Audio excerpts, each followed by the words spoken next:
Hello, എല്ലാവർക്കും എൻ്റെ YouTube ചാനലിലോട്ട് സ്വാഗതം.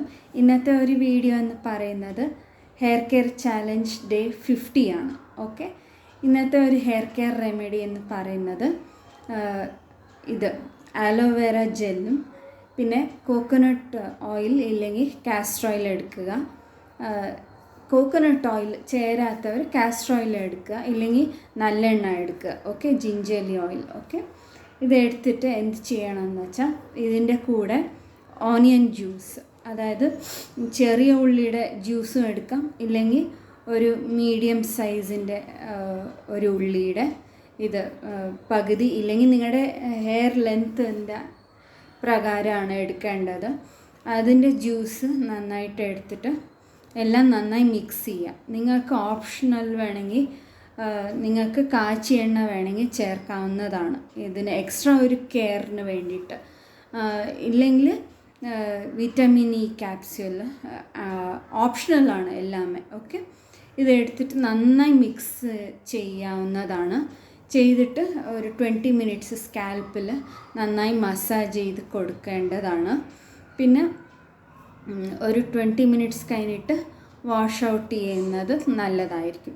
പിന്നെ ഒരുപാട് എണ്ണ ഒന്നും ചേർക്കേണ്ട ആവശ്യമില്ല. ഓക്കെ, അപ്പോൾ കാസ്റ്റർ ഓയിൽ എടുക്കുമ്പോൾ ഒരു 2 സ്പൂൺ അത്ര വെളിച്ചെണ്ണ എടുത്താൽ മതിയാവും അതിൻ്റെ ഒരു കട്ടി കുറയ്ക്കാൻ. ഓക്കെ, നന്നായി ബീറ്റ് ചെയ്തിട്ട് നന്നായി മിക്സ് ചെയ്തെടുത്തിട്ട് നന്നായി മസാജ് ചെയ്ത് കൊടുക്കേണ്ടതാണ്. ഇതിൻ്റെ കൂടെ നിങ്ങൾക്ക് ഈവനിങ് ടൈമിൽ സോക്ക്ഡ് ബാദാം എടുക്കാവുന്നതാണ്. ഓക്കെ, 5 ഇല്ലെങ്കിൽ 4-5 എടുത്താൽ മതിയാവും ഒരു ദിവസത്തിന്.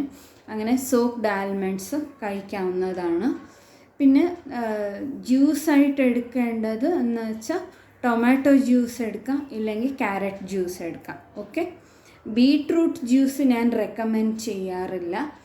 അത് എന്താണെന്ന് വെച്ചാൽ ഞാൻ ഇതുവരെ ട്രൈ ചെയ്തിട്ടില്ല. നിങ്ങൾക്ക് വേണമെങ്കിൽ പോമോഗ്രാനൈറ്റ് എടുക്കാവുന്നതാണ് അഡീഷണലായിട്ട് ഒരു ഹെയർ കെയർ റുട്ടീനെന്ന് പോകുമ്പോൾ. ഓക്കെ, അപ്പോൾ ഹെയർ കെയർ ഡേ ഇന്നത്തെ ഒരു 50th ഡേ ചെയ്യാനുള്ളത് ഇത്ര മാത്രമാണ്.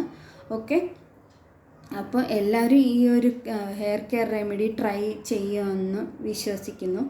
പിന്നെ നിങ്ങൾ ഷെയർ ചെയ്ത് കൊടുക്കുക. ഓക്കെ, ഇതുവരെ നിങ്ങൾ ഈ ചാനൽ സബ്സ്ക്രൈബ് ചെയ്തിട്ടില്ലെങ്കിൽ ആദ്യമായിട്ട് തന്നെ സബ്സ്ക്രൈബ് ചെയ്ത് കാണേണ്ടതാണ്, സ്കിപ്പ് ചെയ്യാണ്ട് കാണേണ്ടതാണ്. ഓക്കെ, അപ്പോൾ വീഡിയോസ് ഇഷ്ടപ്പെടുകയാണെങ്കിൽ ഷെയർ ചെയ്യുക, സപ്പോർട്ട് ചെയ്യുക ഈ ഒരു ചാനൽ. അപ്പോൾ അടുത്ത ഒരു വീഡിയോയിൽ കാണുന്നത് വരെ എല്ലാവർക്കും ബൈ.